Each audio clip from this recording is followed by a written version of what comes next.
ॐ देवी प्रपन्नार्तिहरे प्रसीद प्रसीद मातर्जगतोऽखिलस्य प्रसीद विश्वेश्वरि पाहि विश्वं त्वमीश्वरी देवी चराचरस्य दुर्गे स्मृता हरसि भीतिमशेषजन्तु सस्ते स्मृता मतिमतीव शुभं ददासि दारिद्र्यदुःखभयः ऋणिका त्वदन्या सर्वोपकारकरणाय सदा द्रचिता या स्त्री स्वयं सुकृतिनां भवने स्वलक्ष्मी पापात्मनां कृतधियां हृदये सुबुद्धि श्रद्धा सतां कुलजना प्रभवस्य लज्जा तां त्वां नतस्म परिपालय देवी विश्वम्। मैं सहायक प्रोफेसर डॉक्टर धर्मेंद्र तिवारी, वेद विभाग, जुथालाल संस्कृत महाविद्यालय मछवलिया, पश्चिमी चंपारण। मैं आज पारस्कर गृह सूत्र के तृतीय भाग में ऋग्वेदीय गृह सूत्रों के बारे में विचार विमर्श करने जा रहे हैं, जो कि शास्त्रीय प्रतिष्ठा प्रथम वर्ष में पढ़ाई जाती है। तो सबसे पहले ऋग्वेदीय गृह सूत्र पर हम लोग विचार करेंगे। अश्वलायन गृह सूत्र। तो अश्वलायन गृह सूत्र में 4 अध्याय हैं। प्रत्येक अध्याय में अनेक खंड हैं। इसमें गृह कर्म तथा संस्कारों का रोचक वर्णन है। स्थान स्थान में महत्वपूर्ण तथ्यों का प्रतिपादन है। यह तथ्यों को प्रतिपादित किया गया है। तृतीय अध्याय के तृतीय खंड में ऋषि तर्पण के क्रम में कतिपय प्राचीन आचार्यों का नाम उल्लेख है, जो अन्यत्र नहीं है।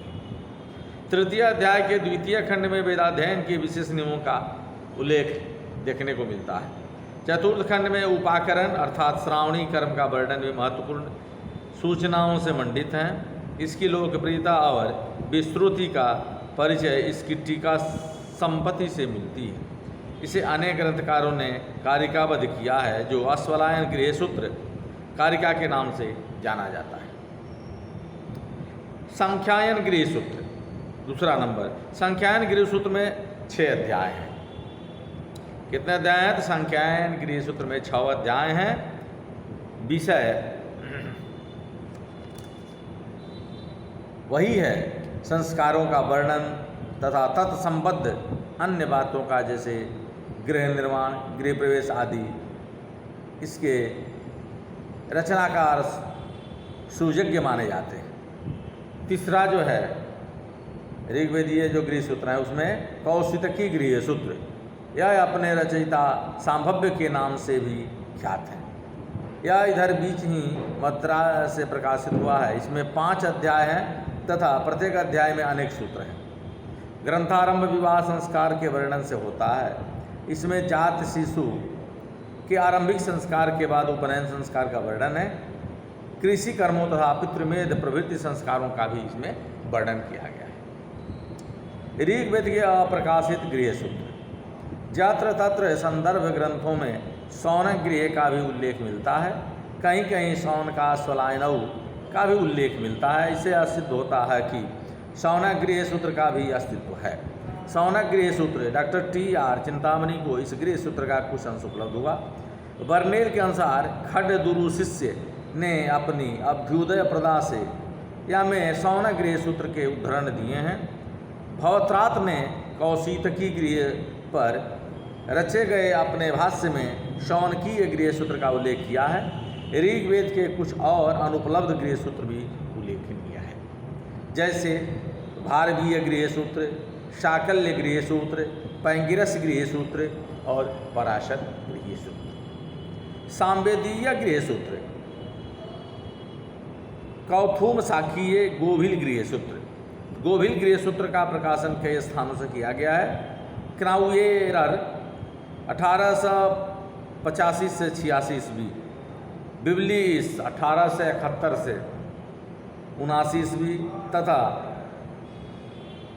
सत्यव्रत समाश्रमी 1924 ईस्वी तथा अंग्रेजी अनुवाद sacred book of the east series के 30वें खंड में डॉक्टर ओल्डनबर्ग ने किया है। सामवेद के तीनों गृह सूत्रों में गोभिल गृह सूत्र अधिक प्रख्यात और प्रचलित कौतुम शाखा से संबद्ध होने के कारण अत्यंत लोकप्रिय है।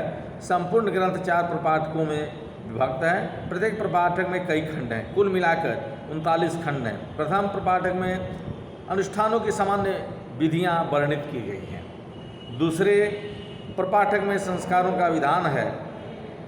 जशस काम कर्म, पुरुषाधिपत्य कर्म जैसे कुछ ऐसे कर्मों का इसमें वर्णन है जो अन्य गृह सूत्रों में उपलब्ध नहीं है। इनकी अतिरिक्त पिंड वृत्त यज्ञ का वर्णन भी इसकी विशेषता है। इसमें साम संहिता के अनेक मंत्र भी प्रतीक रूप में उद्धृत किए गए हैं। इसका हिंदी अनुवाद से युक्तिक संस्करण 1934 ईस्वी में ठाकुर उदित नारायण सिंह ने मुजफ्फरपुर से प्रकाशित कराया था।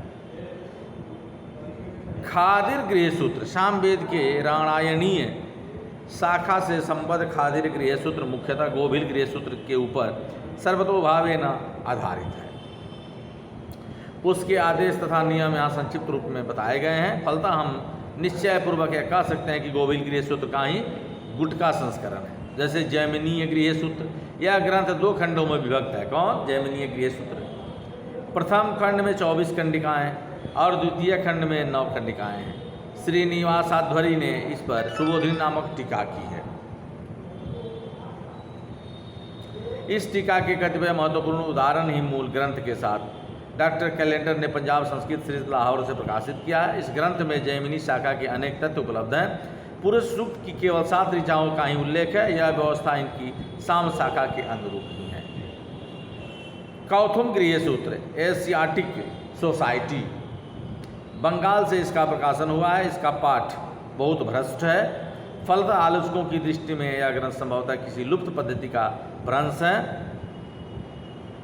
तो आज हम लोग यहीं पर विचार कर रहे हैं और फिर अगले दिन हम लोग इसके आगे के टॉपिक पर विचार विमर्श करेंगे।